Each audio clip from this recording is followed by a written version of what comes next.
Selamat pagi semuanya. Apa kabar semuanya? Sehat? Masih tetap semangat untuk terus mengikuti pelajaran? Ya, baik. Hari ini kita akan lanjutkan pelajaran kita, pelajaran prakarya dan kewirausahaan. Ya, silakan kalian perhatikan karena pemaparan materi yang Bapak sampaikan singkat saja. Untuk pertemuan kita hari ini, kita akan masuk di pelajaran kita di bab 8, yaitu tentang perancangan usaha pengolahan makanan fungsional. Nah, jadi untuk materi tentang kerajinan kita sudah selesai. Kita pertengahan semester ke depan ini kita akan lebih membahas mengenai pengolahan makanan fungsional. Nah, ini merupakan materi yang baru ya buat kita, tetapi Bapak yakin pelajaran ini sangat menarik ya, karena ini berhubungan dengan makanan ya. Pasti pada semangat semuanya. Ya. Jadi apa itu pangan fungsional ya? Kalau misalnya kalian baca buku-buku di prakarya di kelas 10 atau kelas 11, mungkin kita belum sempat bahas makanan-makanan yang dibahas di sana, yaitu tentang makanan tradisional, makanan internasional. Tetapi untuk materi untuk kelas 12 ini kita lebih kepada pangan fungsional. Apa itu pangan fungsional? Kalau kalian baca di buku paket kalian itu ya, jadi makanan fungsional itu dapat juga disebut makanan kesehatan atau dapat berupa makanan segar atau makanan olahan yang dianggap memiliki sifat-sifat peningkatan kesehatan atau pencegahan penyakit di luar fungsi nutrisinya. Nah, secara singkat mungkin makanan fungsional itu adalah makanan yang mengandung kesehatan ya, unsur-unsur aktifnya yang lebih cenderung untuk kesehatan. Nah, mungkin dari pengertian makanan fungsional cukup jelas ya, kita lanjutkan lagi. Nah, makanan fungsional lebih banyak dihasilkan dari bahan alami, misalnya sayuran, buah-buahan, dan protein hewani. Nah, contoh makanan dari produk hewani adalah yogurt ya. Yogurt ini contoh gambarnya ya. Bahan dasarnya dari susu ya. Susu sapi yang diproses dengan teknik fermentasi bakteri ditambah gula susu fermentasi. Nah, jadi tekstur susu berubah menjadi gel dan rasanya asam. Nah, mungkin kalian sudah sering memakan karena banyak dikemas dengan berbagai produk ya, dengan berbagai merek yogurt ya. Kemudian apa manfaat dari yogurt ini? Yaitu menjaga pencernaan, kekebalan tubuh dari bakteri, kesehatan jantung, dan masih banyak dari fungsi yogurt. Nah, ini adalah salah satu contoh makanan fungsional. Selain dia menjadi sebuah makanan, dia juga mempunyai manfaat yang berhubungan dengan kesehatan. Nah, jadi bagian A, karena ini menyangkut tentang wirausaha, jadi kita pun sama dengan kerajinan, kita ada perencanaan usaha pengolahan makanan fungsional. Sebenarnya secara teori hampir sama dengan kerajinan, jadi tetapi kita akan singgung sedikit materinya. Jadi ide dan peluang usahanya adalah, nah di sini kalau di buku paket kalian ada kutipan yang menarik dari filosofi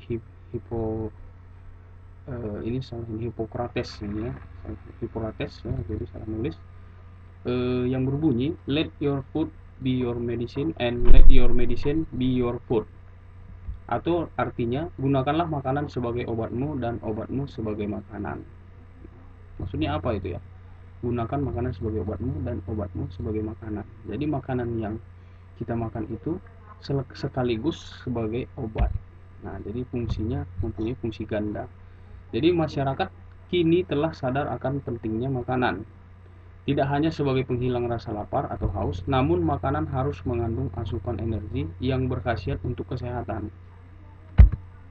Nah, dari pemaparan di atas, hal ini menjadi peluang untuk membangun usaha di bidang kuliner fungsional. Nah, di sini adalah urutan untuk mencari idenya ya. Adapun yang kedua yaitu sumber daya pengolahan makanan fungsional, sama halnya dengan kerajinan makanan. Bisnis untuk membuka sebuah makanan ini pun harus ada sumber daya. Sumber daya apa saja yang harus dipersiapkan untuk memulai sebuah usaha makanan fungsional? Yang pertama itu adalah ya. Tetapi orang yang di sini lebih cenderung kepada seseorang yang berkemampuan manajemen usaha dan pengolahan makanan tertentu. Misalnya untuk pengolahan makanan susu kedelai misalnya. Kalau di buku paket kalian contohnya adalah susu kedelai. Jadi harus ada orang yang bisa mengolah makanan susu kedelai tersebut. Nah, kemudian urutannya sama ya. Jadi yang 6M itu masih tetap masuk di semua bidang usaha, di semua kajian usaha. Yang kedua adalah materials. Materialnya apa? Nah, bedanya di sini bahan-bahan tertentu serta barang-barang pendukung yang untuk menunjang makanan tersebut. Materialnya apa gitu ya. Jadi bahan-bahan makanan misalnya kalau susu kedelai, produk susu kedelai materialnya adalah kacang kedelai, alat untuk menghaluskan dan lain sebagainya. Nah, itu adalah materialnya. Kemudian mesin, peralatan untuk pengolahan makanan. Contohnya untuk pengolahan makanan yang biasa itu ya kompor misalkan, blender, mixer, dan masih banyak lagi, dan alat pengemasan misalnya dan seterusnya. Kemudian money hampir sama, jadi Bapak tidak terlalu kembangkan di sini. Money ada metode, ada market. Nah, pasar pun hampir sama dengan produk-produk lain, bisa dipasarkan dengan berbagai cara, iklan dan lain sebagainya. Nah, selanjutnya adalah mengenai administrasi dan pemasaran produk usaha. Jadi produk usaha kuliner juga harus mempertimbangkan dari segi administrasi, sama dengan halnya usaha-usaha lain. Nah, administrasi Bapak hanya mengulang menurut George Terry, artinya adalah perencanaan, pengendalian, dan pengorganisasian pekerjaan perkantoran serta penggerakkan yang melaksanakan agar mencapai tujuan yang telah ditetapkan ya. Ini kayaknya meraknya apa kalau ketik begini ya. Nah, jadi apa itu fungsi administrasi dalam sebuah usaha? Yaitu pembukuan dari berbagai kegiatan kewirausahaan. Jadi setiap kegiatan itu harus dicatat, harus ditulis. Nah, itu menjadi sebuah pembukuan. Hal ini menitik beratkan pada pengarsipan dokumen-dokumen perusahaan. Bapak sudah jelaskan ya di kelas 11 apa itu administrasi. Ini hanya untuk mengulang saja. Nah, ciri-ciri administrasi di sini ada tambahan, yaitu adanya kerjasama dari sekelompok orang. Jadi tidak hanya satu orang ya. Kalau misalnya hanya satu orang mungkin tidak perlu dibuat administrasi. Kemudian memiliki agenda kerja. Jadi harus ada agenda kerja. Hari Senin, Selasa, Rabu, Kamis ngapain aja. Nah, jadi harus ada agenda kerjanya. Kemudian memiliki tujuan yang harus ditargetkan. Harus ada tujuan. Semua organisasi mengarah kepada satu tujuan. Tujuan dari usaha itu adalah mendapatkan untung. Jadi semua harus memikirkan satu tujuan. Kemudian adanya proses kegiatan usaha, ada prosesnya ya. Kemudian adanya koordinasi setiap unit perorangannya. Jadi harus ada koordinasi ya.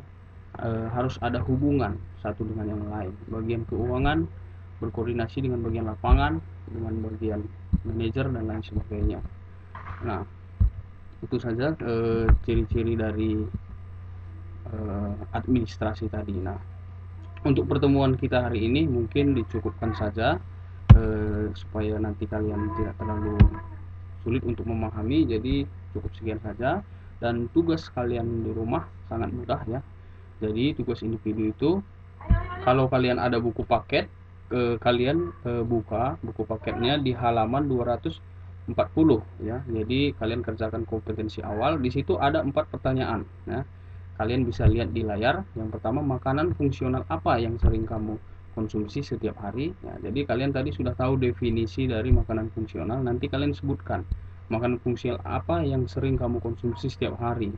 Yang kedua, bahan apa saja yang terkandung pada makanan fungsional yang kamu konsumsi tersebut. Bahan-bahannya apa saja. Nanti kalian sebutkan di situ, tuliskan satu persatu ya. Kemudian bagaimana peluang usaha makanan fungsional di daerahmu. Nah, di Papua Barat bagaimana kira-kira, adakah peluang usaha untuk membuka makanan fungsional?